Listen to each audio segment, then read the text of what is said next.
just a test, James. Everything okay? Hey, Yeah, sounds fine to me. perfect. Um, check. Okay, everybody good?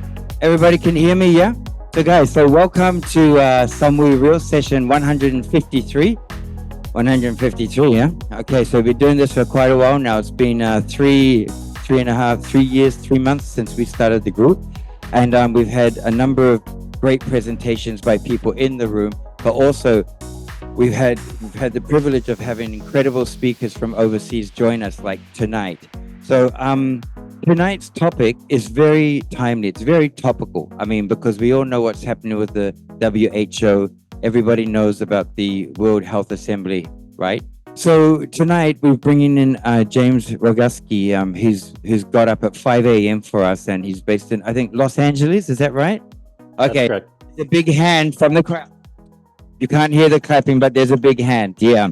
Please, tonight, James is going to do a talk for about maybe 35, 40 minutes. He's going to update us on what recently happened, and then it'll be followed by Q&A. So James is a researcher, author, natural health proponent, and an activist who believes that the old systems are rightfully crumbling, so we must build their replacements quickly. So in March 2022, James uncovered documents regarding proposed amendments to the international health regulations, and he was instrumental in raising awareness about them, which resulted in the amendments being rejected. So James is now doing everything possible to expose the WHO's hidden agenda behind their proposed pandemic treaty, as well as the WHO's ongoing attempts to amend the international health regulations. So James's vision for the future can be summarized by one phrase: out of the WHO and in with the new. So I'll leave it over to you, James. Big hand for James Rougski. Cheers, James. Well, thank you very much for having me. I trust that you can hear me just fine. And so let me start off by saying thanks for having me. I really appreciate it. All you folks spending a little bit of time to learn about something that, quite frankly, the vast majority of people in the world are not paying any attention to. So, thank you for your attention to this issue. I honestly think that if you've never heard anything about the WHO and the negotiations that they've been ongoing for amendments to the international health regulations and a proposed new treaty, you might actually be better off if this is the first thing that you're ever hearing, because the amount of misinformation that has been circulating around, on the alternative media has been astonishing. When I go on the internet and I go looking for information about the WHO, it is frustrating and just maddening, because almost all of the information is not accurate.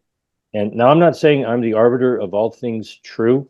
What I am going to do is tell everybody not to listen to a word I say, not to think that I am giving you the only truth that there is in the world, but I encourage you to always dig into the source material, because what seems to happen is somebody reports on things, not just the WHO, and then somebody reports on the report, and then somebody reports on that. And by the time people see it, it is so mangled. It's astonishing. I do a lot of reading, into health and medical fields, and I'll read an article that is intriguing, because they know how to write articles for clickbait and to get your attention and to trigger fear or anger or something, curiosity. And it's difficult to trace, the path back to what was the original, medical article that was published somewhere. And inside that article, what was actually done. And almost 100% of the time, it doesn't align with the headline, that got you started to look into it in the first place. So I'm going to give you my view, my interpretation of what's been going on with the WHO. But I encourage you, differentiate between source material and opinion about it, or hearsay. Hopefully you're going to hear what I say, but identify, when you're listening to somebody talking about something, by definition, that's hearsay. If they give you the source materials, then you can find out for yourself, whether or not what they said was a good analysis of what's going on. And so what the heck is the WHO? Well, the WHO is more than 75 years old, and it's, an international body that has 194 member nations. Once a year, they meet and they send a delegation. Each nation sends a delegation. Sometimes, nations only send a few people, but the United States sent like 65 people. So there's all kinds of meetings that happen in this 1 week of every year. And they had the 77th World Health Assembly the last week of May, and it ended on June 1st. Well, what happened at that meeting? Well, there were quite a number of things that happened. One of the ones that didn't get a lot of press was that much like Russia, Soviet Union used to have a 5-year plan, and the Chinese Communist Party, I believe, sets out a 10-year plan. The WHO has a 4-year plan. They call it the General Program of Work. And so for 25, 26, 27, and 28, the years 2025 through 28, their plan, the top focus on their plan is to focus on the United Nations Sustainable Development Goals that are associated with health, and top priority are health issues that are connected to climate change. Now, I don't know about everyone, in the room, but when I wake up in the morning, the first thing I think about is not whether or not I'm going to die from some ailment that's caused by climate change.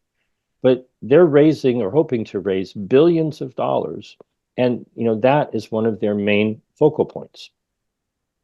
Now, one of the things that I've been reporting on is they had been negotiating two separate international agreements, one of them being amendments to an existing international health regulations. Now, that was originally created in 1969. So these are amendments to that document. I'll come back to that in a moment.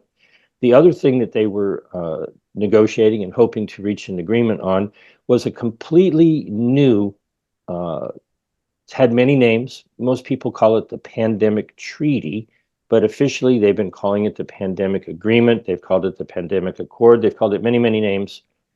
But it's really structured from the get-go. This is what they said they wanted. They wanted it to be a framework convention. Now, if you've ever heard of the Framework Convention for Climate Change, that ought to probably send a little shiver down your spine going, wait a minute, what is it that they're doing with that? So step number one is to realize that they've been negotiating these two separate things, amendments to the international health regulations and a new treaty. But just before the assembly happened, started on May 27th, the Friday before, May 24th, across town in Geneva at a totally different organization, the World Intellectual Property Organization, WIPO or WIPO, they actually had a treaty signing ceremony. And so, how does this all play in together? I'll try to make sense of that. But what I'm going to be talking about are three things.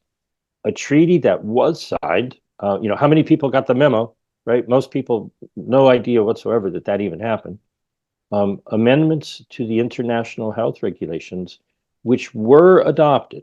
So there's been a lot of information out in, the alternative media. The WHO has been defeated, or, it was benign, or whatever the words might be. But amendments to the international health regulations were adopted.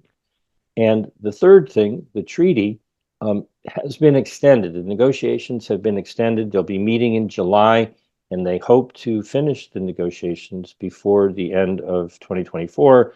But they've given themselves another year. If they can get it done before 2024, I think they want to do that because of the upcoming November elections. They have a friend in the Biden administration who's been pushing this.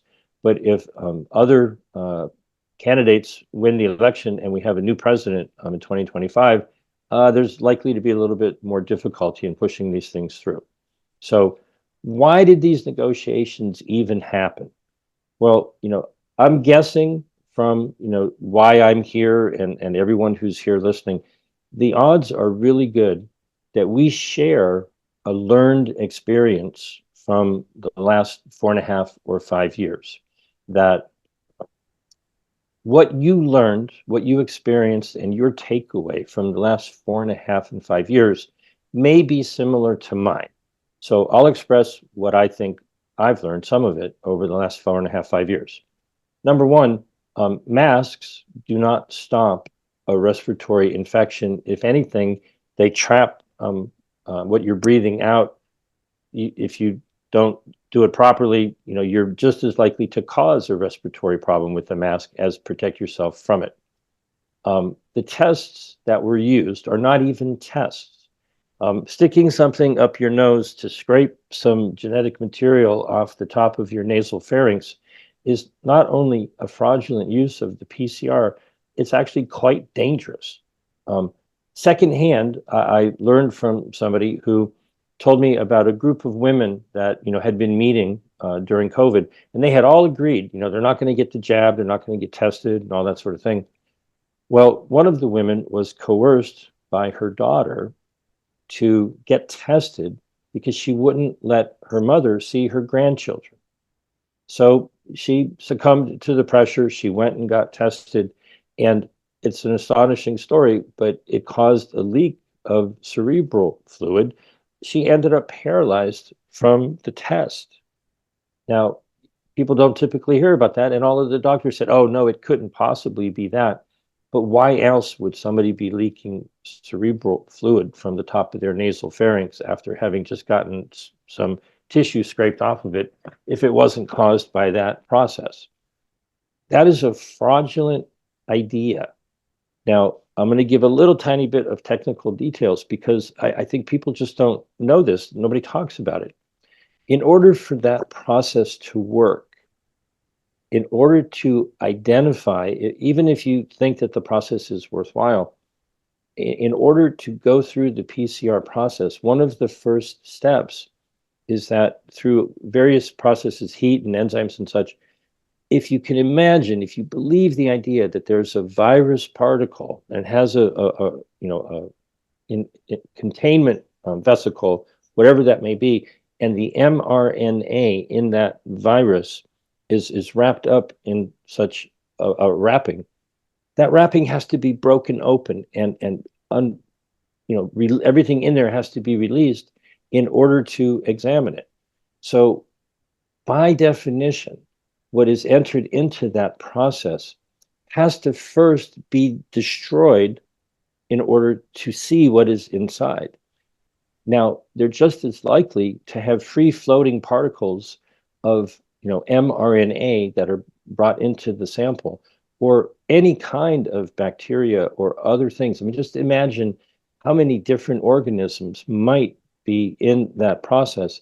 And it has to all be just destroyed so that they can do the process. And then they go through a sequence of events to multiply it.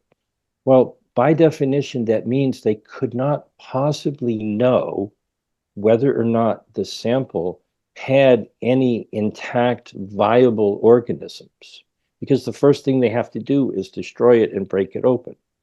So it can't possibly tell anybody, even if you understand the concept that they're trying to push, that vaccines cause this respiratory problem. It's just an absolutely fraudulent use of a laboratory process as a diagnostic. Now, the other things that I learned is that drugs such as remdesivir, which I call run-death-is-near, are not beneficial. One of the things that got me in trouble a little bit, I got everything wiped off the internet that I had been working on for 10 years, when on January 21st, 2022, the United States FDA authorized remdesivir for outpatient injectable use in infants as long as they were larger than 8 pounds. I just went ballistic. I couldn't believe what I had seen.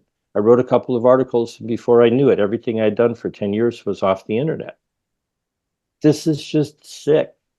Infants at that age are not at risk from COVID. And so they authorized, essentially poisoning them. Not to mention the jabs. AstraZeneca and Johnson & Johnson are now off the market, clearly because they were causing harm, myocarditis and all the others. And obviously, Moderna and Pfizer have just almost, just astonishing numbers of damage that are caused by those products. So what I learned was that masks don't work, the tests are fraudulent, the drugs and the jabs cause more harm than any benefit they might ever possibly cause. No one is really settled in on what the heck really happened in the COVID years. Was it really a virus? Was it caused by something else? What happened to the influenza for those number of years? Was it just a statistical manipulation, and were people just confused? And was it the protocols in the hospitals that were harming people?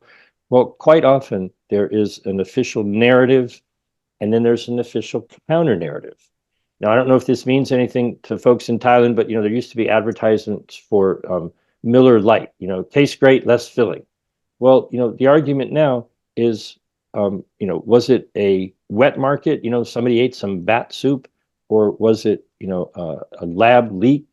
Or wait a minute, maybe it was just data manipulation and a psychological operation, and there was a bad strain of the flu and 5G and everything else, all blamed on a mysterious something that nobody can identify. So I always look for the third answer. They give you, option A, option B. Well, wait a minute, maybe it's something totally different. That's what I learned over the last 4.5, 5 years, amongst other things. What did the people involved in these negotiations learn? It's probably going to surprise you. When they rolled out the jabs, the idea was that everyone around the world would get 2, 3, 4 needles in their arm, and then everything was going to get better.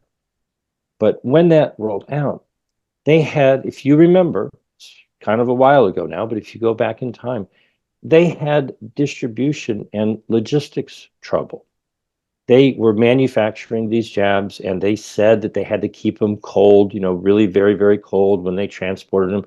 So getting them from the manufacturing plants to the middle of the Amazon or the Congo or the Sahara or the Kalahari or the Gobi Desert or the Outback, to get them all the way to where they were, needed to be inflicted upon people, they had a difficult time.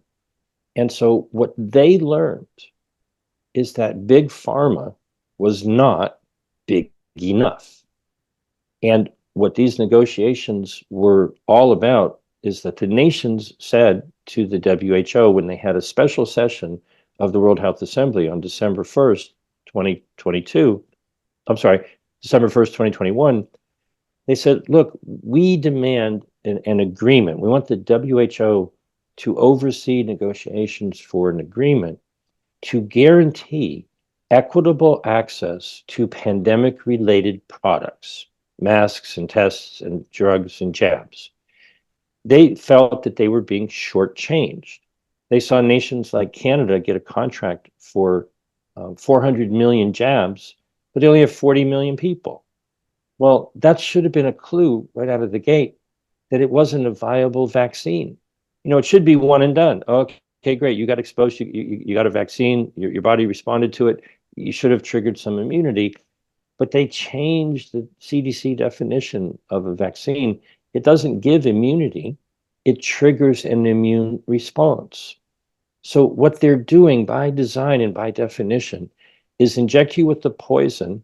Maybe not you, maybe other people. Inject people with a poison that triggers an immune response. And then they do it again, and they do it again, and they do it again. And what they're doing is they're improperly training immune systems to respond to compounds that are created because of the jab, and it imbalances the immune system. So if you accept their concept, which I think it's fraudulent, but if you accept the concept that they claim for the jabs, just try to visualize it in a three-dimensional way. They claim that they've identified some very dangerous compound, the spike protein, and they've identified the genetic sequence that your body could then utilize to manufacture the very compound that they claim is so dangerous. They inject that into the body wrapped up in a lipid nanoparticle. I call them frankenlipids. They're fats that form a little bubble that encases the mRNA, and they're not fats that appear in nature. They're very specifically designed. They're man-made fats that, like any other soap bubble or little bubble of oil on your soup or something like that, um, all these little packets just merge with the membranes in every cell of your body to deliver the payload, but then those fats incorporate themselves into the body of your cells.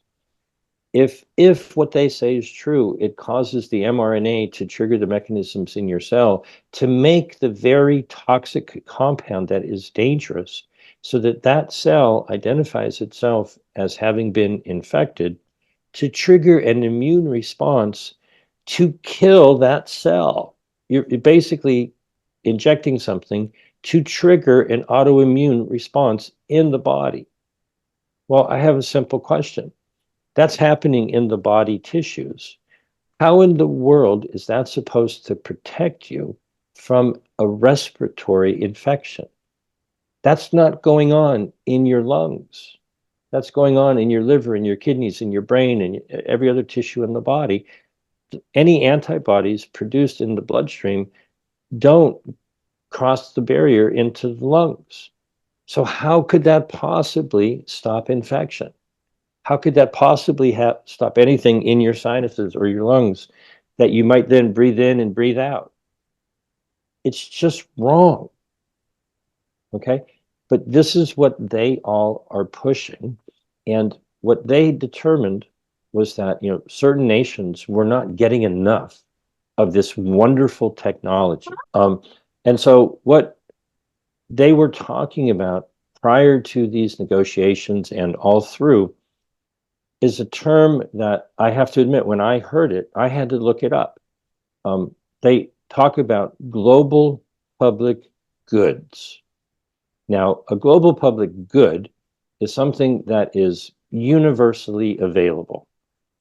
It's something that I can have an infinite amount, everyone else can have an infinite amount, and there's still an infinite amount to be gotten by anybody who wants it. Now, that sounds almost impossible, but if you think about sunshine, right? If I go out and I try to get some vitamin D by being out in the sun, that's not going to prevent you from doing the same thing. Now, it might be a cloudy day and you might be in shadow under a tree or something like that. But if you want to go get sunshine, the fact that I'm also getting sunshine doesn't infringe upon your freedom to get as much as you want. Same thing with breathing air, right? Now, if this video is recorded, this video would be considered a global public good. You can share it with other people. They can watch it. They could watch it again and again and again. And that doesn't mean that somebody on the other side of the world is going to get shortchanged. Well, they want pandemic-related products to be so ubiquitously available that they're a global public good. You want a jab? How many jabs would you like? We have an infinite supply. But what they learned is that big pharma was not big enough to produce 8 billion jabs for everybody all at once and push that on the population.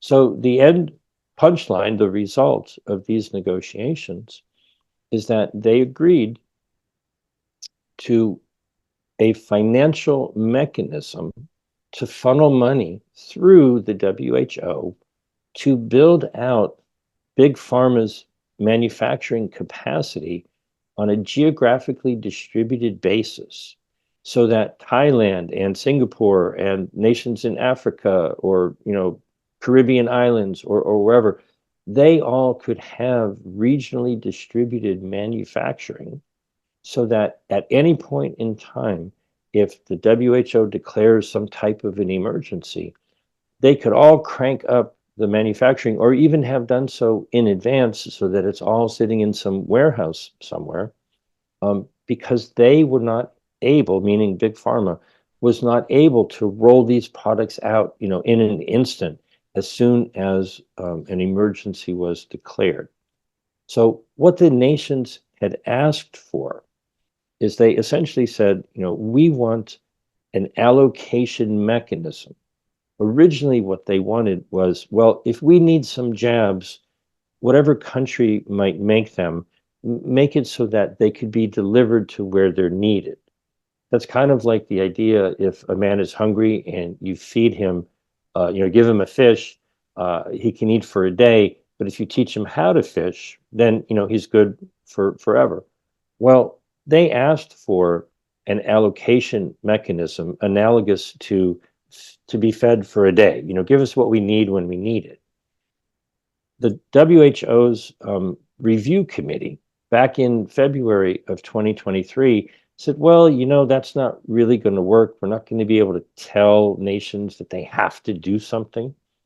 So they went back to the drawing board, and ultimately what they decided on was, well, we can't do that. So let's just make the money flow, and any oligarch who wants to get involved in that industry and profit from it can apply for funding to build out factories and laboratories and testing equipment and manufacturing and so forth, so that not only would they have the products that they say they need, but they can make an infinite supply of it and profit from it. So what we're dealing with here is not what most people have been talking about, whatever it is you may have heard. What they agreed on was to funnel money into relatively poor nations who lack the capacity to make products that I think are, ridiculous. The masks and the jabs don't work. The masks and the tests don't work, and the drugs and the jabs don't work, but they cause more health problems. We're looking at an build out of an industry that harms people for profit. Now, how they got there was there was also a difficult discussion going on in these negotiations, in that there's a question over the intellectual property that leads to the manufacturing of all these products. And so if you go back to when Omicron came on the scene, and South Africa and Botswana identified a genetic sequence that the world accepted as Omicron. When they handed that over, they were not happy that Pfizer and Moderna put that ultimately into the boosters and made a couple of more $1 billion from that. Essentially, they said, hey, wait a minute, we gave you our sovereign biological resource. According to the Convention on Biological Diversity from 1992, any kind of herbal information, indigenous culture knowledge about healing, if access is given to that, there's supposed to be a sharing of the benefits. They refer to it as an access and benefit sharing system. Well, if you put a P for pathogen in front of that, nations were actually standing up for their sovereign right to control whatever biological resources they identify in their nation. So a lot of people have been saying that, oh, this is the WHO trying to attack nations' sovereignty. But what it really was nations standing up for their individual sovereignty against big pharma, who would like to come in and pirate that information and turn it into money. So it was not really working out where they were trying to settle these intellectual property disputes in the World Health Organization. That just didn't make sense. That's not what they're set up for. So ultimately, they went across town and they adopted and signed a World Intellectual Property Organization treaty on May 24th, where the gist of the agreement was if anyone applies for a patent, they have to identify what source provided the genetic information that is used in the patent. Well, it seems like that could be used to track royalties, and it seemed like it opened up the logjam, or it broke up the logjam that was the sticking point in these negotiations. So the next Tuesday, on May 28th, when they were supposed to be settling the amendments and the treaty, Instead, they said, hey, we have an opportunity to keep negotiating. And so Wednesday, Thursday, Friday, into Saturday, June 1st, they kept negotiating. They did reach an agreement on the amendments, and primarily they adopted, this financing mechanism. There are other things that were agreed upon that are associated with international travel. There's quite a lot that we can talk about with that, and maybe people might have questions about that when I'm done talking. We can get into how these regulations, in my mind, are complete and total violation of human rights when people are traveling internationally. But they settled in on this financing mechanism and a number of other things. And so that has been agreed upon. So we've got an intellectual property treaty that's been signed. We've got amendments to the international health regulations that have been adopted.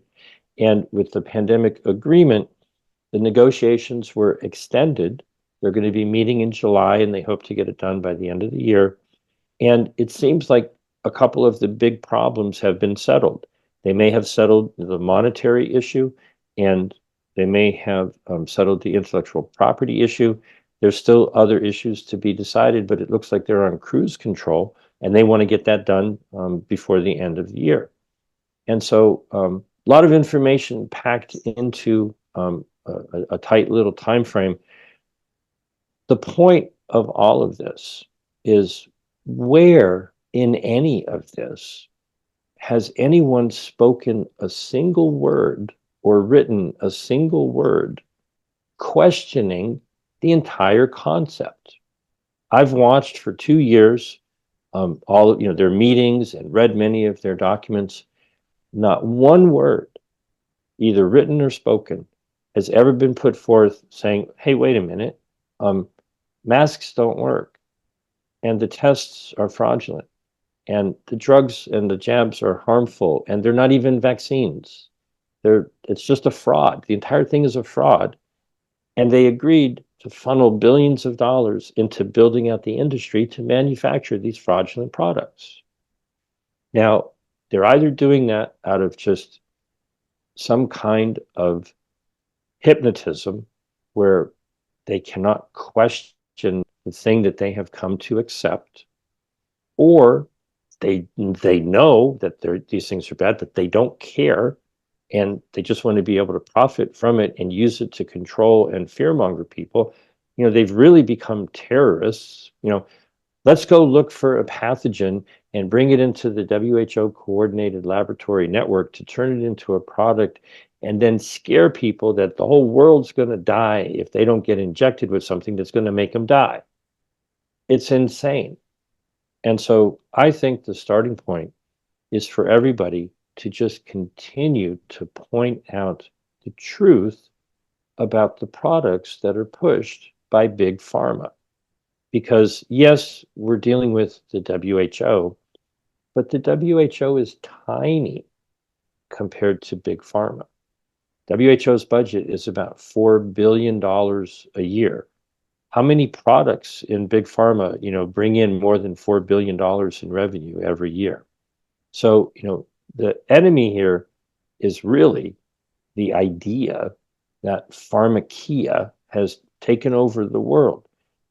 If you believe that waking up in the morning and reaching into your medicine cabinet or wherever people have pharmaceutical medications and swallowing, 1, 2, 3, 4, 5, 6, 7, 8, 9, 10 poisons, or injecting a poison into your arm to have your body attack itself to protect you from something that you might breathe in. If you've fallen for that deception, I can't help you. Okay? That's the core problem. People who have a health issue, and rather than go to their doctor or go to whomever they might go to and say, I have a health problem, help me identify the cause so that I stop causing the problem. But what they're given is a poison to change their symptom patterns so that they don't notice the light bulbs going off on the dashboard of their body. And now they have two problems. Until all of us look at our health differently and say, look, I'm feeling a little bit off, something is wrong. What's causing it? Well, if you remove the cause, you're going to see the problem go away. Well, that's not good for their business model. They don't want to remove the cause. They want people to believe, oh, there's nothing you can do. You have to buy and consume our poison for the rest of your life because there's no other answer. And for all of these invisible things that you're afraid of, take some of that poison and inject it into your body to trigger your immune system to attack yourself. Until we push back effectively against that fraudulent business model, they're going to keep tricking people into doing things that are not good for them, but are very good for profit. So the core of what these agreements are really all about is to build out the industry that actually degrades people's health, but increases the wealth of the people who invest in these various markets. And so I learned about this in November of 2022 when the Indonesian health minister was talking to the B20, a group of business leaders. And he said, look, the World Bank is starting up this pandemic fund. They're going to have many billions of dollars. They're building out this pharmaceutical hospital emergency industrial complex with laboratories and testing and surveillance and all of that. This is a great business opportunity. Go invest. And so, in my view, that's what I see going on with the WHO and everything else, surrounding it. And the way to push back on it is to ask people, do you know what's in the jab? Do you know how it's designed to work? Do you trust that, what's in there is what they say is in there? Because even if you do trust it, that's crazy. That's not the path to health. That's the path to wealth for the people who are pushing it on you. And the media that receives, advertising revenue by the companies that are pushing that, either from the government or for the corporations, are in bed with what is essentially fascism. It's essentially government getting corporations to do their dirty work, working hand in hand with foundations in public-private partnerships to benefit themselves at the expense of the health of billions of people around the world. And so thanks for listening. That's my story. I'm sticking to it. And if anybody has any questions, I'll be happy to take whatever questions you might have. Thank you so much, James. Okay, I'm gonna open the floor up to questions. So everybody, you can see how close my mouth is to the mic. You can't talk like this because as soon as you talk like this, nobody can hear what you're saying. So please talk clearly into the mic. Okay, so shoot those hands up for questions. Rob.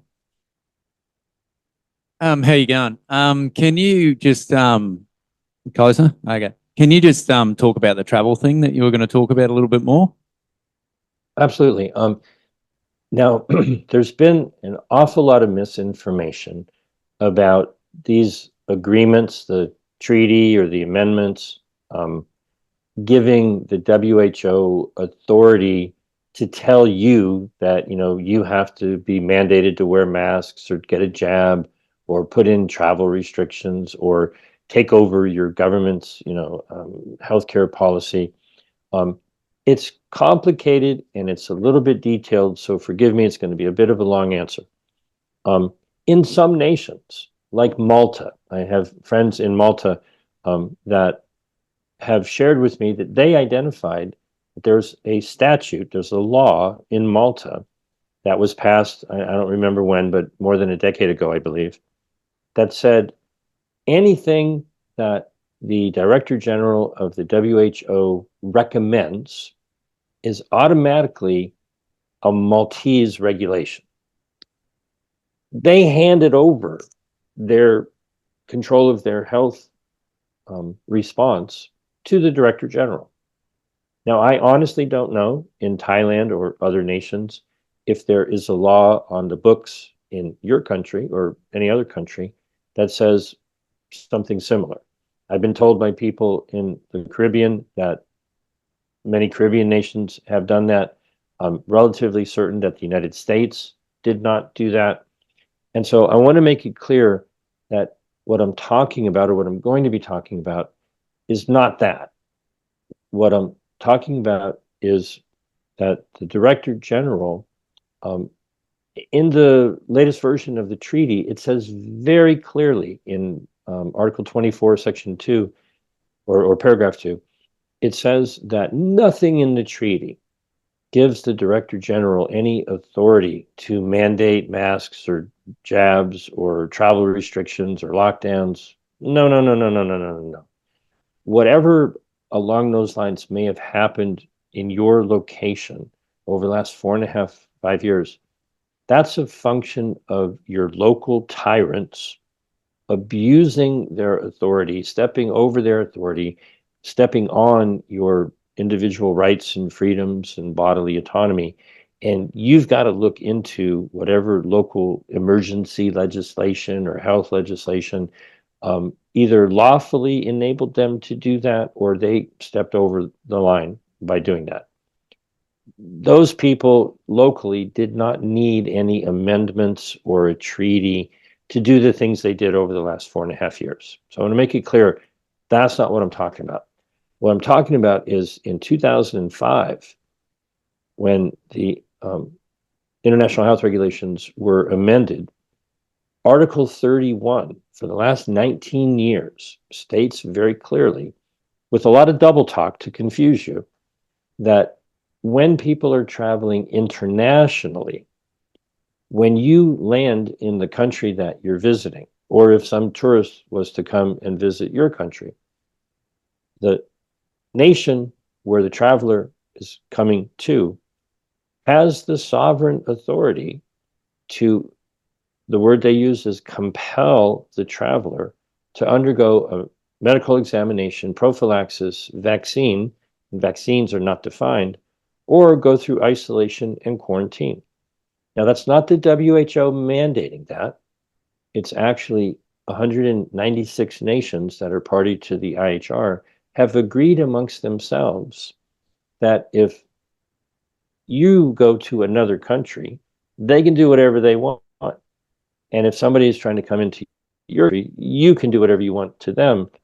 Because when you leave your country and you're on another country's jurisdiction, your nation's protections for your health and your laws don't really apply. And so it's this never land of when people are traveling, they're very, very vulnerable. And I know people who've been put in quarantine. I know people who, when they got off the plane, they did not have the paperwork. You know, this is an old school vaccine passport. You know, this is actually in Annex 6 of the International Health Regulations. That's where those rules come from. They got off the plane, they didn't have the paperwork. They find themselves in a small room with the medical personnel with a syringe and an alcohol swab looking to give them an injection. And, you know, they had to stand up and protect themselves against that, but that's frightening. Well, a lot of people, when they travel, they go, oh, well, the travel, you know, information is that I need to do this, that, or the other thing. So I know people who have voluntarily injected them, you know, gotten injections in order to travel, and it destroyed their health. And, you know, now they are actually leaders in the health freedom movement because they realize how wrong that is. So a lot of people have been saying, oh, this is the WHO trying to take over your national sovereignty, when in reality, this is a perverse expression of national sovereignty. Every nation has the right to say, no, we don't want you, go home. Okay. But this involves compelling the traveler to be incarcerated, which is what isolation and quarantine is, to undergo a medical exam or prophylaxis or vaccination, which is it's an abuse of the right of bodily autonomy. Well, that's existing.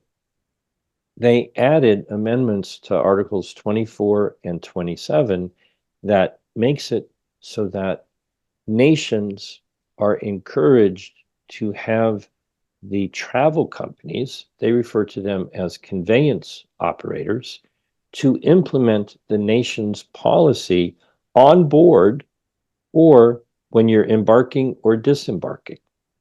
So I see this as fascism, with the government getting corporations, travel companies, airlines, cruise lines, whatever, potentially to be implementing these policies on board the conveyance.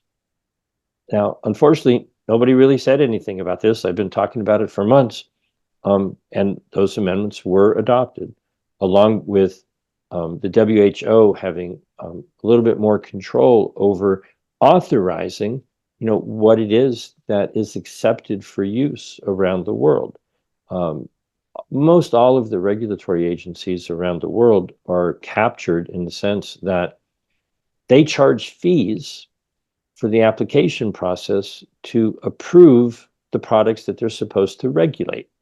So in the FDA, more than half of their budget comes from fees from companies who are essentially paying the FDA to authorize the use of their products.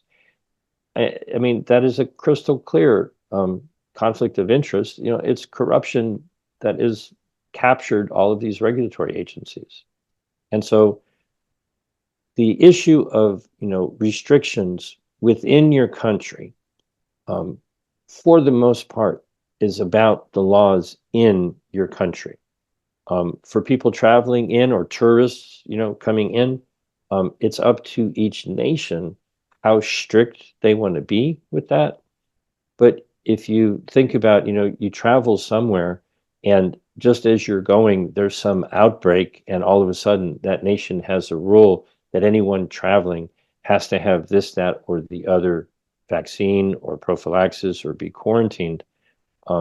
It's one of the reasons I've been pushing back against this for the past 2 years, because I would like to travel and not have to worry about that.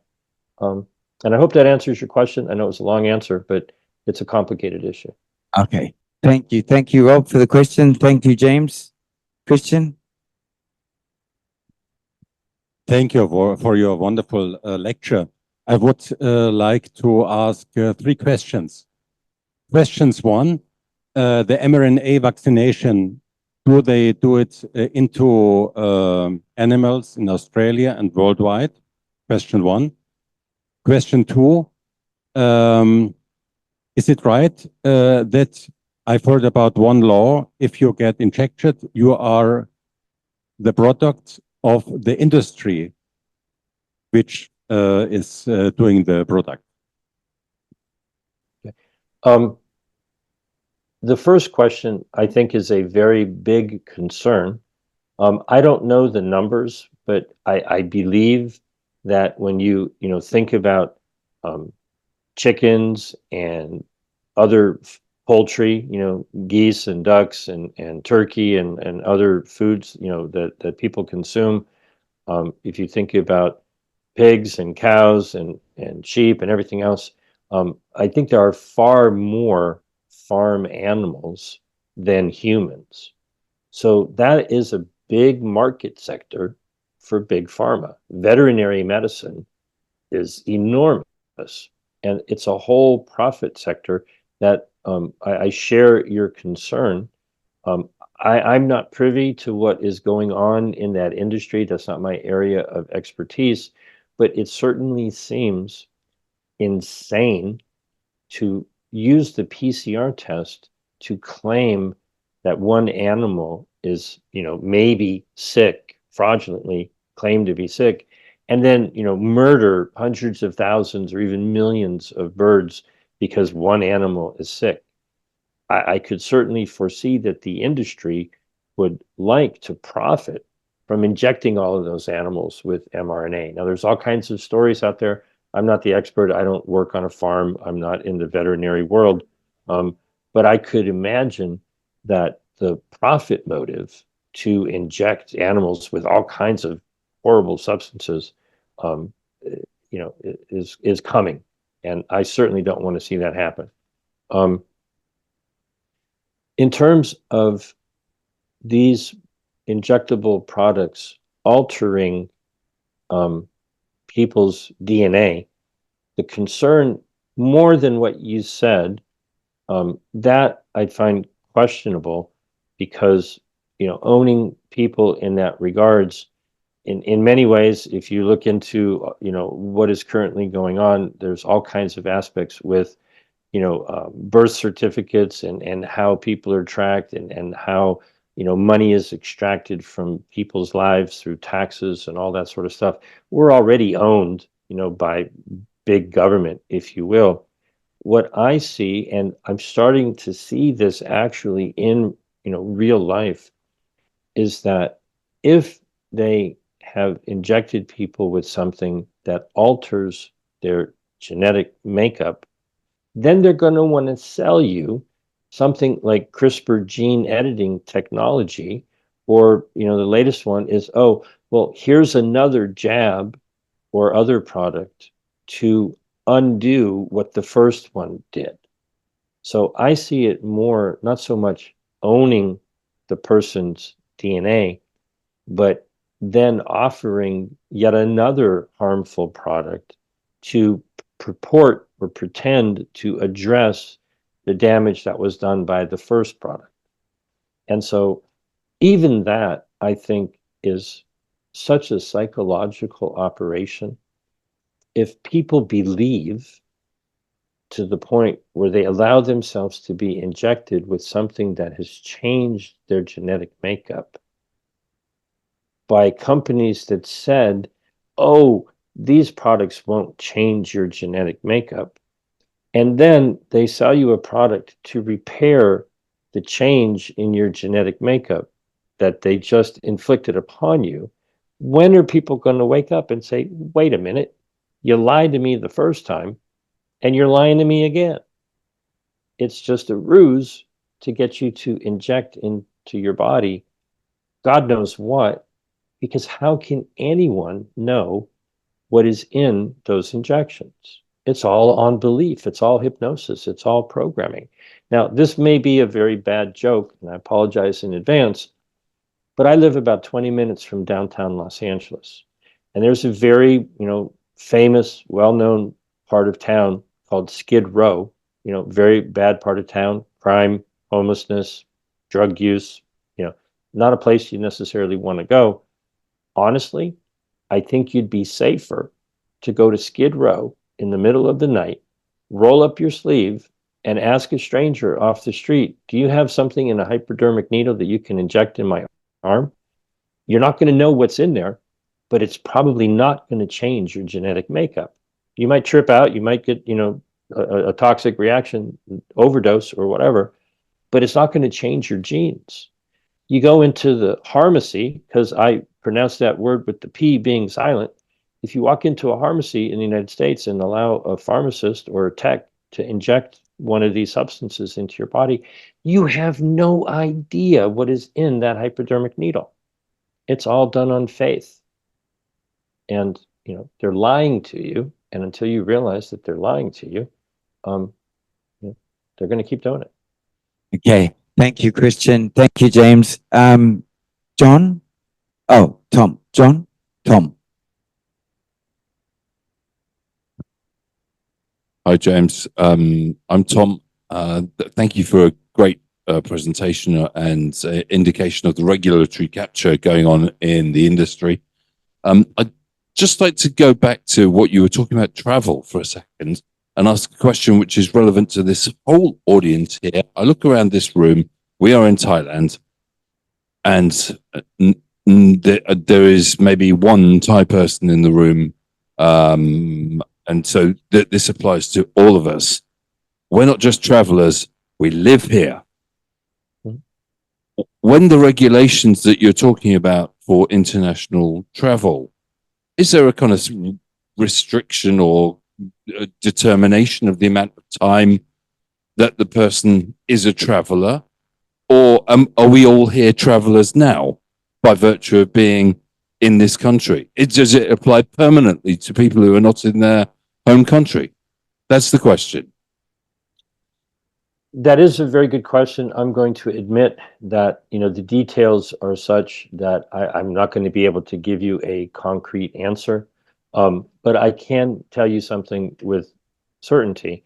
There were amendments that were proposed and not adopted that would have strengthened on the international agreement repatriation. Okay, not necessarily with your situation because you're sort of resident, but if someone was traveling and then there was an outbreak or there was a requirement and they did not want to participate, they had considered amendments to make it so that people could get back home. They could repatriate. Okay. If someone was maybe not setting up permanent residency, but was, you know, had a work visa and was in a country to do whatever job they had, and the situation there was something that, you know, was untenable to them. They didn't want to participate. They wanted to leave and go home. You know, that should be everyone's right. That's one of the fundamental rights, you know, Universal Declaration of Human Rights, that you should be able to get home wherever home may be. Well, I don't know everyone's individual status in terms of how does the nation that you are residing in treat people who are maybe resident but not citizens. You know, as a general rule, I think one of the things to think about is if you hold a passport or any other kind of, you know, paperwork that means that you're treated as a citizen of that nation, that puts you in a certain category. If you don't have a passport in that nation, then you are visiting, and you may be in a separate, you know, legal definition. It's a difficult question, and I would imagine that every nation, every situation, it's all going to be different. That's why the simple answer is, hey, hold on just a moment. The masks don't work. The tests are bogus. The drugs and the jabs, you know, are harmful and damaging. This is my body. You can't mandate that I do anything. This is all fraud. And so what we all need to do is to get more knowledgeable about, wait a minute, these jabs are not vaccines. They don't stop infection. They don't stop transmission. Why would anyone in their right mind mandate them? That's just evil. Well, a lot of people have no idea of all of this stuff that we just talked about. Okay, or that I talked about, maybe, I guess. And so I know nurses who early on in 2021, since they were frontline workers and they were vulnerable, you know, they rolled up their sleeves and got the jab because somebody told them you got to get the jab. They had no idea of the technology. They had no idea that it was different than any other injection. And, you know, a year and a half later, they find out and they were flabbergasted. And they work in the field. They work in, you know, they should know. And then they were telling other people, oh, you got to get it too. And they had no idea what they were talking about. Okay. So I think you have to assume that until you learn otherwise, and until a person expresses an awareness of, you know, what is actually going on with these jabs, you really should assume that people have no idea. They have no idea. I don't know what is in the vial that they then pull a syringe out and hand, you know, try to inject into people. Do you know what's in there? I don't know what's in there. There's no way to know. It's all fraudulent. And if what's in there is, by some strange chance, exactly what they claim is in there, if you understand how it's designed to work, it should frighten the bejeebers out of you. They want to inject something into your body that makes your cells identify themselves as foreign with a horrible toxin that triggers your immune system to attack you, to protect against a respiratory ailment. That's insane.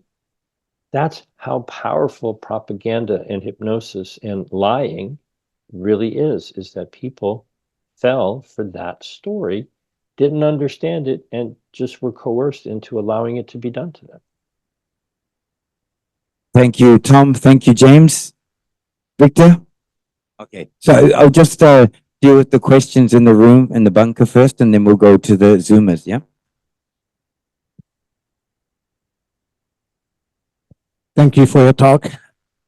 It gave me great pleasure and joy to see our good friend Tedros, day after this meeting, struggling with his tears on the brink of committing suicide, announcing that the plan didn't work and this treaty was rejected. Now, was it psychological operation, or in more practical terms, how is our life expected to change now after this? What do you foresee? Now, I can't read your mind, and I didn't see what you saw, but from the sounds of what you said, you've been victimized by misinformation from our side. Now, let me see if I can recreate, because I don't know what you saw, I don't know what you watched, I don't know what you heard, but the treaty has not been defeated. Okay? They did not manage to reach an agreement. It's not the same as there being a vote and it was defeated. That is not the case. The treaty is very much alive. The negotiations are starting in July. They hope to get it done by the end of the year. The amendments were adopted. And another treaty, which I mentioned at the World Intellectual Property Organization, was signed on Friday, May 24th. What you may have seen was that at about the same time that the Intellectual Property Organization signed that treaty, I think you watched a psychological operation. Oh, we didn't quite reach an agreement. Across town, they're signing a treaty. And then the next week, they put their shoulder to the grindstone and they pounded out an agreement. Well, on Sunday, the 26th, there was an interview with Ashley Bloomfield and Precious Mitsotso, two of the co-chairs of the two different groups. And what they said in a very cocky manner is, oh, there's this group of people coming to Geneva, they're protesting, and they're celebrating. And he said something to the effect of, we'll see who's clinking champagne glasses by the end of the week. They knew what had happened. They knew what they were about to do. And quite frankly, they kicked our butt. And if you came away from that with what I think you just said, you have been victimized by misinformation coming from our side, claiming victory when there was no victory. We got our butts whooped. Now, the silver lining on that is they didn't get both. They got the amendments and they got the intellectual property treaty, but they did not conclude the pandemic treaty. Well, I don't know if people have seen the movie Star Wars from decades ago. So spoiler alert, I'm going to spoil it if you haven't seen it yet, but you have plenty of time. There's a scene in the Star Wars movie where the robot R2-D2 hacks into the mainframe of the Death Star and downloads the blueprints. And then they analyze the blueprints, and ultimately Luke Skywalker figures out how to blow the whole thing up. Well, the key to that is we have their blueprint. We now have the amendments that they did adopt, and we can see what they're trying to do.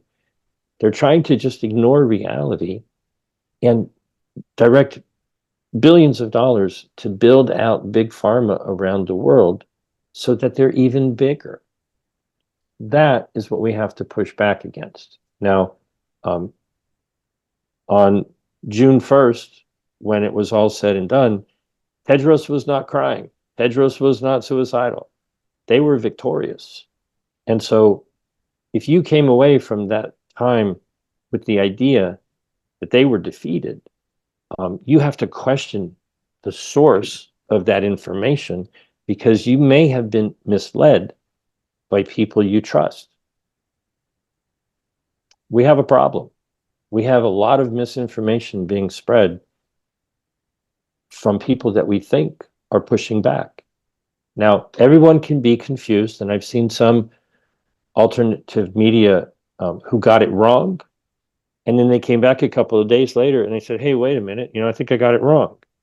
Well, we all make mistakes, and good on them for correcting the mistake. But unfortunately, usually when there's an inflammatory, popular news report, the retraction doesn't get spread as far and wide. So the misinformation spreads and the retraction kind of gets buried. Nobody wants to admit that they were wrong. And so there is just so much garbage out there on the internet. Don't believe me. You know, everything I've said here, it's hearsay. The documents can be obtained. You can read them. You can see that what I'm saying is verifiable. With everything that you look at in the media, you know, I've gotten myself to the point, unfortunately, that if I read an article and they don't have a link to the source material, if they say something like experts say, right? That's not good enough. I don't believe it. I need to see evidence as opposed to hearsay. So be careful with, you know, what you choose to believe. Thank Um, you. Oh, sorry. Is that okay? So Um, can I just quickly just clarify that we're on the same page here? I think Victor, I believe, was referring to a video which shows Tedros himself actually looking sad and like defeated. He had this look. This is Tedros himself sort of acting out as if he's all sad that, well, we hope that we'll keep pushing because we know it's important. Perhaps I know the video of which you're speaking. It made the rounds. It's highly likely.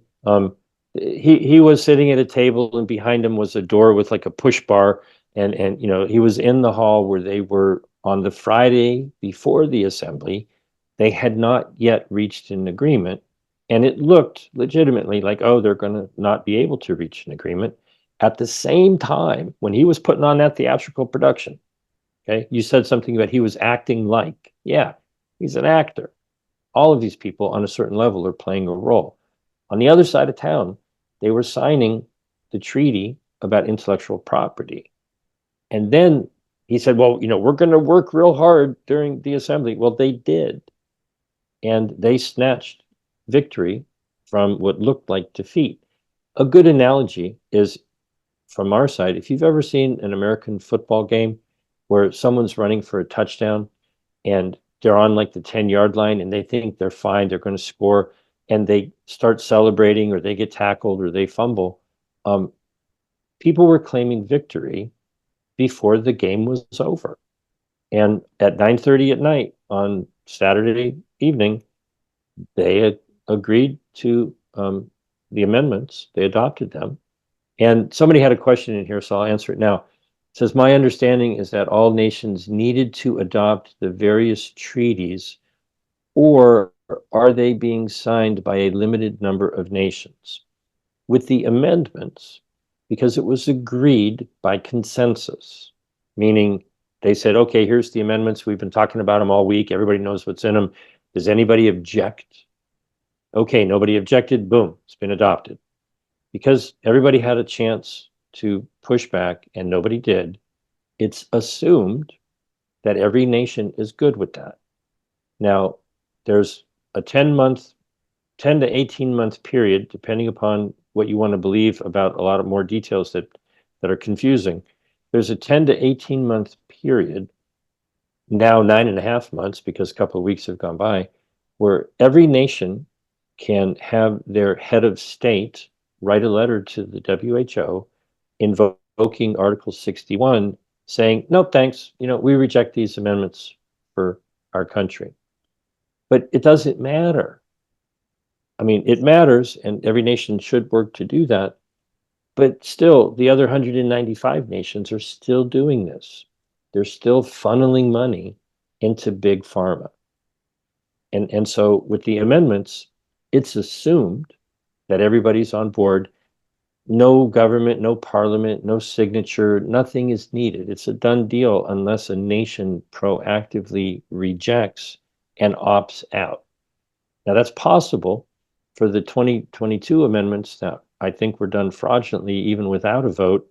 4 nations, the Islamic Republic of Iran, the Kingdom of the Netherlands, Slovakia, and New Zealand, they got their leaders to write a letter and they rejected the 2022 amendment. So they have 18 months.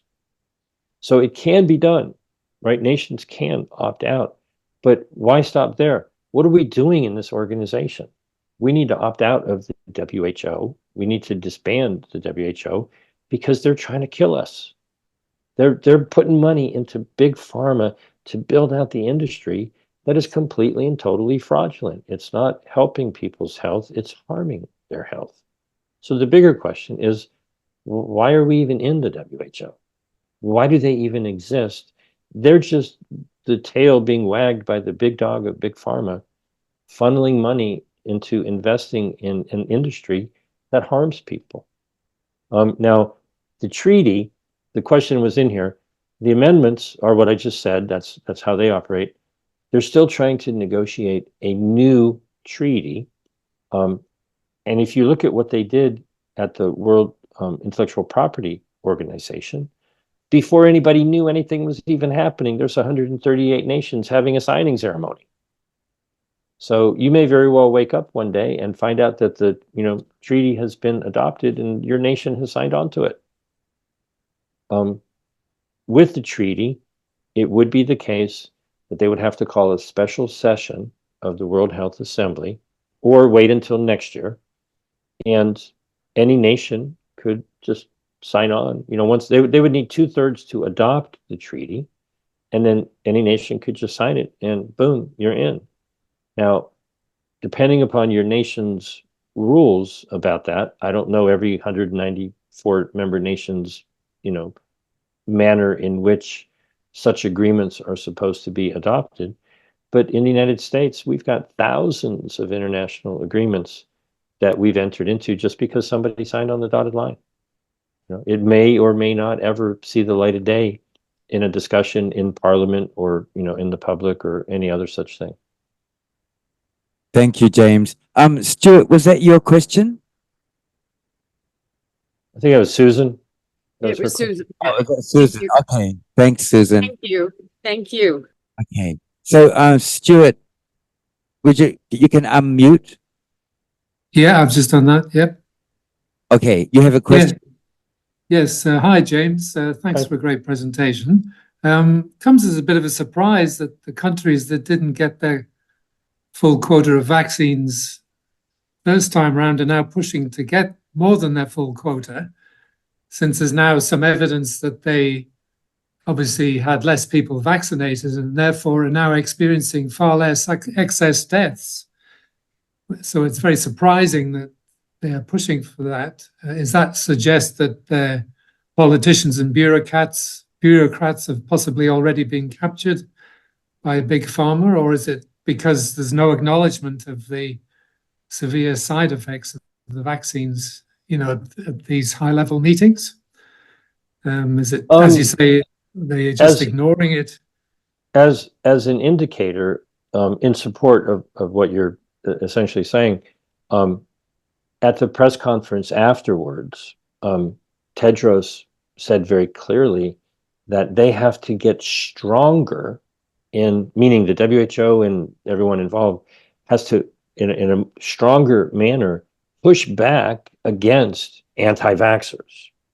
Okay, so I'm going to take a wild guess that there is someone that in your life, okay, who still believes the official narrative that you got to wear a mask. If they tell you to wear a mask, they're going to wear a mask. If they say you got to get tested, they're going to get tested. If they say this drug or that drug is the beneficial thing for whatever ails you, they're going to do it. And if they're probably standing in line waiting to get the next booster. Okay, it's hard to believe, but here's maybe the options, and there's always a third option. If the people involved in these negotiations are of the mindset that masks and tests and drugs and jabs are the answer, and that those things are wonderful and we need more of them, then this whole process in their mind makes all the sense in the world. They think that these are good things, and since people were not able to get them, that it's a good thing to enable them to manufacture all that they might ever want and make it a global public good. So if you, like I, think that that's, avoiding reality, masks and tests and drugs and jabs are not beneficial at all, they're horrific, then all of this is crazy. Or if they do know that and they're doing it anyway, then it's just evil. Now, I have no way of knowing what some other person really honestly and truly believes. I try to work on evidence. And the way these people talk and act and behave, it appears that they believe the propaganda from Big Pharma. And if you look around the world, the majority of people do believe the propaganda of Big Pharma. How many people do you know that wake up every morning, and maybe you do it yourself? People have 2, 3, 4, 5, 6, 7, 8, 9, 10 prescription drugs that they swallow every day because their doctor said, if you don't do that, you're going to die. Well, that's the contagion. The truly dangerous contagion is misguided trust in an industry that profits by damaging your health so that they can continue to damage your health and profit from it. That's what we're dealing with. We're dealing with people who, and there may be people in the room. My apologies to anybody who is looking in the mirror going, "What am I doing?" I personally I'm 64 years old. I have not been to a medical doctor since I was 19. You could not pay me to go. You could not pay me to walk into a pharmacy. You could not pay me to take an aspirin. An aspirin is not a safe substance. Hundreds of people a year in the United States alone die because of aspirin, kills them. Until you understand that system is not designed to enhance your health, it's pharmakia. It's designed to poison you and make you think that it's helping. And their tactics are very, very powerful, and most people fall for it. Thank you, Stuart, for the question. Thank you, James. Back to the room. Anyone? Lisa?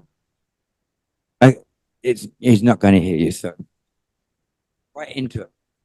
Okay. Hi, James. Hi. You mentioned also international property, something or other, something about property that they discussed. Go on with your question. I'm not sure what you're asking.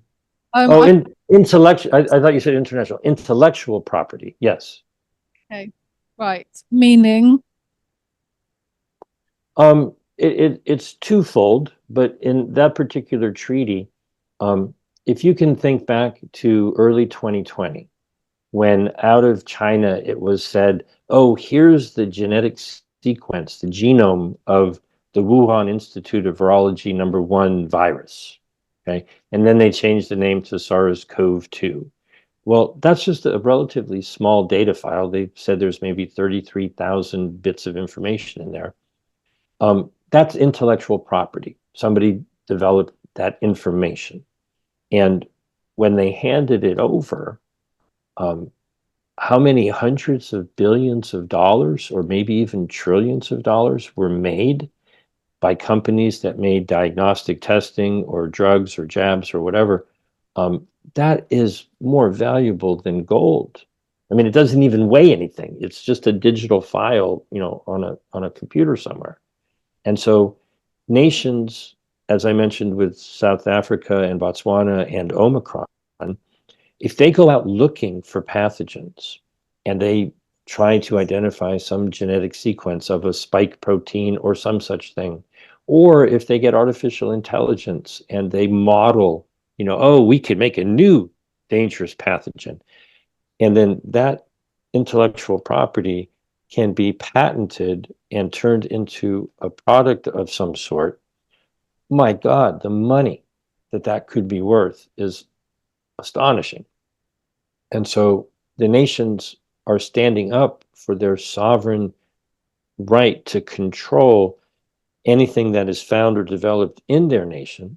And the WIPO treaty essentially says if somebody tries to patent that data file as part of an invention, they have to name the source, which would facilitate, royalty payments and all that sort of thing. So I hope that answers your question. Is that what you were asking? Yeah, that's right. Thank you, Lisa. Thank you, James. One from John. A lovely collection of globes behind your head. Thank you. That's my girlfriend. We're not globalist. She collects globes. So I've got some more around the room. Yeah, there's a couple over there and all the way over there as well. So, Fantastic. My question is about like Patrick introduced you as a researcher. I was just wondering how the process of research has changed from when we were 25 to when you're say 64 now, in terms of like collecting data, processing and evaluating data, and evaluating your sources. well, I only really started doing, self-directed research. I'm not working in the laboratory doing, clinical trials or anything like that. Mostly digging through words that people publish and trying to represent them in a way that other people can comprehend. When I moved out to California in 1996, I ended up working as a manager and a buyer for a couple of mom and pop herb, nutrition, homeopathic aromatherapy stores. And so the research involved, digging into herbs and vitamins and minerals and nutrients and foods and, all of the many things going on. At one point, one too many people that I interacted with said, "Hey, Jim, you ought to write a book." And so 18 and a half years ago, I wrote a book entitled Your Doctor is a Liar. And so I've always given it away. You can download the ebook for free. If you go to Your Doctor, all spelled out, yourdoctorisaLiar.com, it's an expose on the fraud regarding cholesterol. And so I also, about a decade ago, put together a website entitled naturalcancercures.org. And I also put together controlbloodsugarnaturally.com. And so between heart disease and cancer and diabetes, the lies that are being, perpetrated by the industry that profits from those is astronomical. And the joke with me, somebody asked me last year around my birthday, I was born in April. They said, "Oh, what's your zodiac sign? And how did you get involved in doing what you're doing?" It wasn't until I was almost 63 that I kind of put all the parts together. I was born under the sign of Taurus the bull. And whenever I see bullshit, I've got to say something about it. And who better than somebody, associated with the sign of the bull to point out BS? And it's everywhere. I mean, almost everything in every aspect. As a buyer for nutritional products to put in the store that I was managing, I met with, endless stream of salespeople. And, I got pretty good at seeing through the marketing BS. There's a lot of products in the market that are bullshit. A lot of them that are spectacular and wonderful and very, very good. But when you look at big pharma, the physician's desk reference, is a book that's about that thick. And it just tells you all of the ways that their products will harm you. But people don't read the book. They just trust. Doctor writes a prescription. They go to the pharmacy. They take it on faith, not understanding that the entire system is fraudulent. There might be a couple of good things. I'm not saying it's 100%. But, if you were going to have to make a default decision, you could not pay me to go buy something from a pharmacy. It's all poison. Okay, thank you, John, for the question. Thanks, James. If there are no more questions, anyone from the Zoomers? Oh, Michelle, Steve? No? Okay, so Christian, you have one last question? Yep. Thank you. The last question, COVID was the test version. Now the flu is coming from America. And what do you think, how long does it take till the bird flu is overwhelming the world? And how long does it take till we get the general ID? Because they want to make an ID for us for the passport, vaccination passport, including the whole passport, right? If you were to search Global Digital Health Certification Network, Global Digital Health Certification Network, and WHO, they're busy building their trust network. Okay. The European Union had implemented a passport, digital passport type system. They had it for about a year, and then people got tired of using it, and it kind of fell into, disuse or not being used.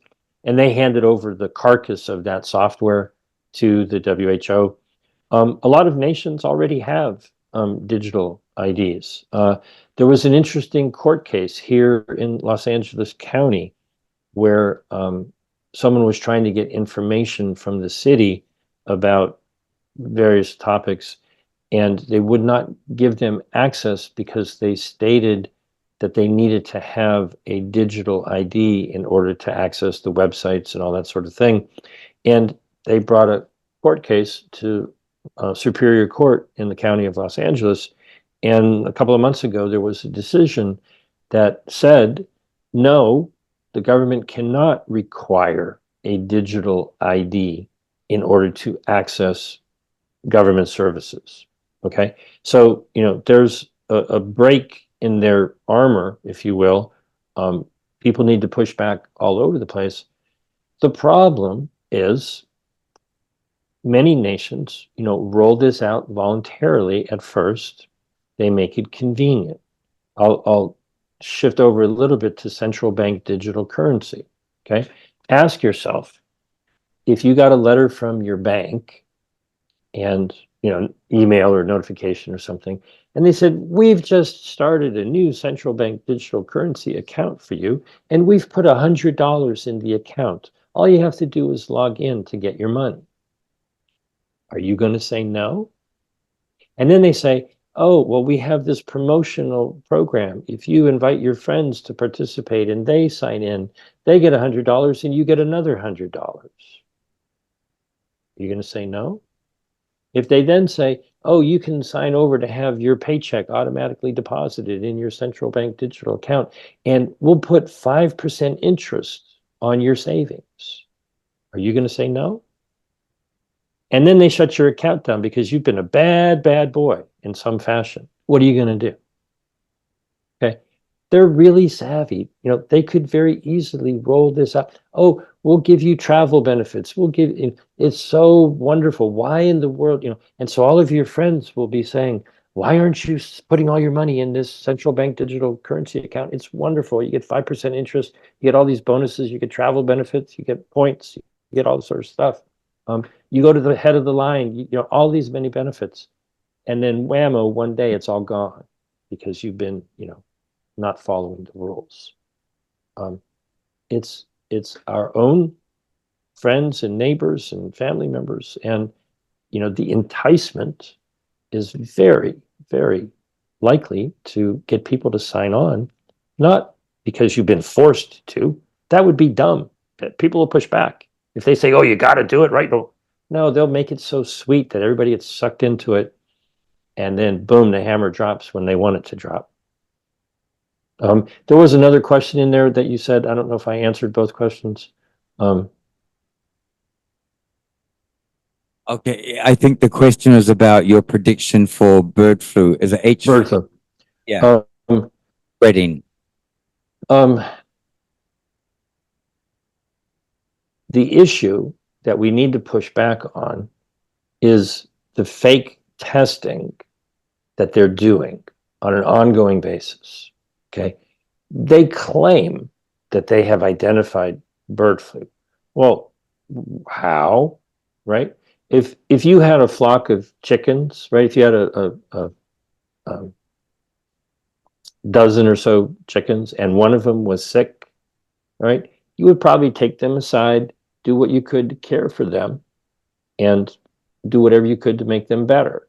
And when they were better, you put them back in the flock. Would you kill the whole flock?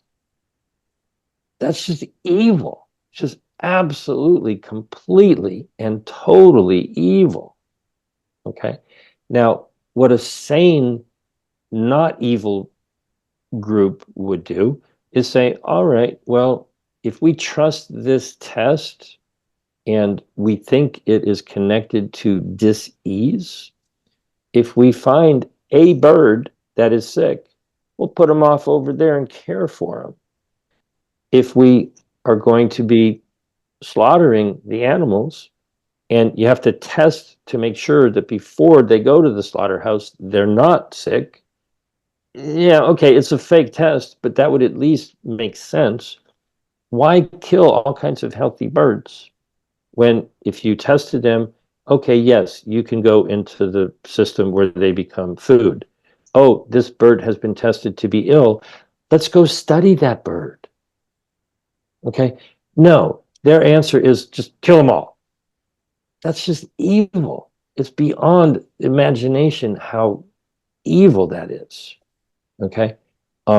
We need to push back on the idea that they can be monitoring wastewater, sewage, treatment plants and such. Just because they find something in sewage doesn't mean that they get to become terrorists and scare the crap out of people because they found something in their crap. Okay. We need to get smarter about how is it that they are manipulating us. Now, as I've been paying attention to what has been happening with bird flu, the first thing I heard was, oh, there's penguins in Antarctica dying from bird flu. And then the next thing was there's bird flu being identified on the udders of dairy cattle in Texas. It's like, well, how the hell did that happen? Is it possible that the test is being used in a fraudulent way to find things that don't really exist, but because nobody challenges the testing? Okay, so if I had to put a bet on what's happening and what's going to happen, I'll bring your attention, if people have ever heard of Event 201, which was the COVID-19 tabletop exercise, scenario that they ran, a little war game kind of thing that pretty much worked out to be, the same as what happened with COVID-19. Well, the Bill and Melinda Gates Foundation and Johns Hopkins that did Event 201 in October of 2022, they had another event called catastrophic contagion. And they set up a scenario where an enterovirus would become aerosolized and infect children. SEERS, right? Severe enterovirus. I forget what the other acronym is. In eastern Venezuela. And they concocted a couple of new nations in that area of South America. Well, if you look at what's actually going on in that area, Guyana, which is Venezuela's neighbor, just recently, in the past decade, discovered enormous oil and gas supplies. I mean, they stand to be like one of the richest nations on the planet. And so Venezuela, in real life, has claimed to have annexed 2/3 of Guyana. So there's a political, issue going on there. And this is where they were running this scenario in their tabletop exercise. And what I noticed was that they failed to secure the domain name catastrophiccontagion.com. So I bought it. So if you go to catastrophiccontagion.com, you'll see me poking fun at what they're doing. Now, I don't know if that tabletop exercise is going to happen in about a year or so, 2025 sometimes. But a lot of their other scenarios have, manifested into reality. Monkeypox, they did a scenario, it was almost to the T. But it's all fake. It's all just in people's heads. It's all fear. It's literally terrorism. And when you watch something on mainstream media, or quite frankly, the biggest terrorists right now are alternative media, who are constantly telling people, be afraid, be afraid, be afraid. This is what they're doing. It's one thing to tell people, hey, here's what's going on. But I think people should be left with, motivation to stop it and build a better world. And so, very simplistically, if you think that masks and tests and drugs and jabs are the answer to prevent the next pandemic, from occurring, if this even was a pandemic, well, then all of these things might make sense to you.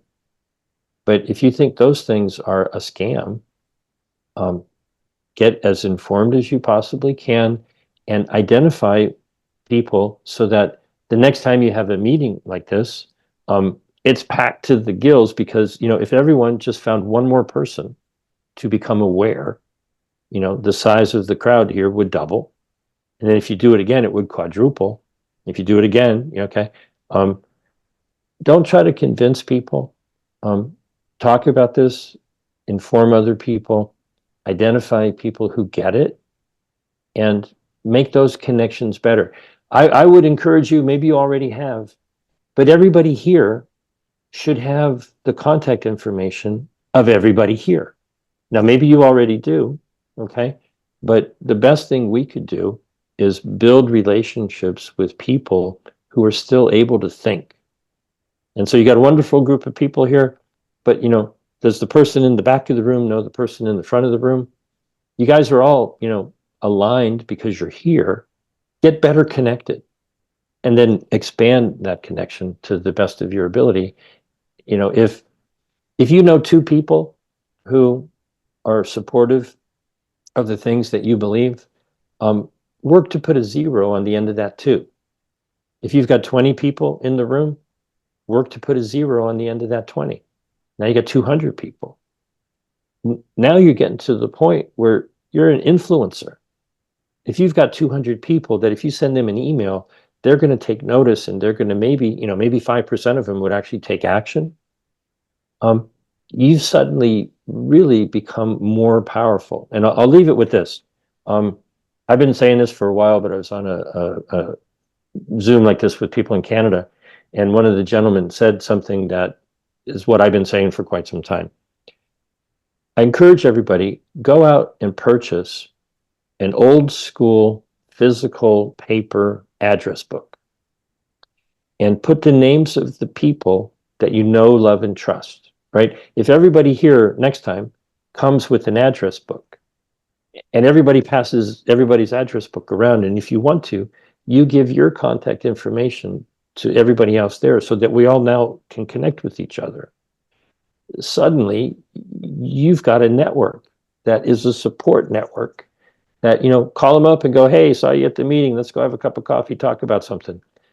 If you build those relationships, you're going to individually feel stronger because there's people who have your back. It's not you against the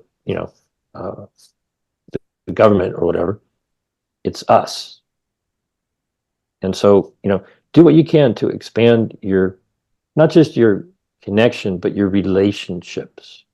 Have a couple of more beers, have some more fun tonight, get to know everybody better.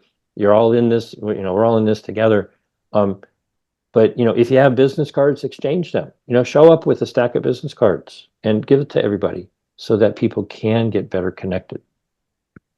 Okay, thank you so much, James. So can I just to finish off, basically, if what I'm hearing is correct, you're saying we should, well, you highly recommend that we take control of our own health for a start. Yeah, it's a given. Okay. That's a given. It's your responsibility. It's not anyone else's. Okay. And on a global level or on a sovereign nation level, you're saying, why the hell is every country still in it? Why is our country still in it? So we should think about our countries actually withdrawing from the United Nations as the WHO for a start. And the United Nations, what is it that they're doing for you, or is it that they're doing something to you? Right. Okay. And the other thing is saying basically educating ourselves through meetings like this and other means, just educating ourselves, educating other people about what's happening is one way to move forward. And a little subtle twist on that, it's different to try to lecture. Okay. Everyone is here because they wanted to be here. So they wanted to hear, information that I have available. But in real life, I suggest a different approach. Don't lecture your friends. They don't want to hear it. Send them this video. They could watch it if they want to. I think it's better to ask questions. Okay. And there's a scene in the movie The Matrix. I'll spoil it for anybody who didn't see the movie. But when the characters in the Matrix movie, Neo is talking to Morpheus, and Morpheus says, "Why are you here?" It's like, because you know something's wrong. There's a splinter in your mind. It's like nagging you. It won't let you go. If you were to just ask somebody, do you know the process that the jabs are designed to do in your body? Okay. Do you, why, if someone's wearing a mask, why did you choose that mask? Is that the best mask? Okay. Do you know how the PCR test works? 99.99999% of people have no idea to those three questions. Okay. Don't try to convince them. Ask a question that gets stuck in their head and they're like, I don't know why I chose this mask. If you look on the box for the typical mask, it says this does not stop infection. So why are you wearing it? Okay. With the test that goes up the nose, it's like, why do they got to stick it in so far? What is it they're scraping off? What are they doing with that information? Can they get your genetic information from that?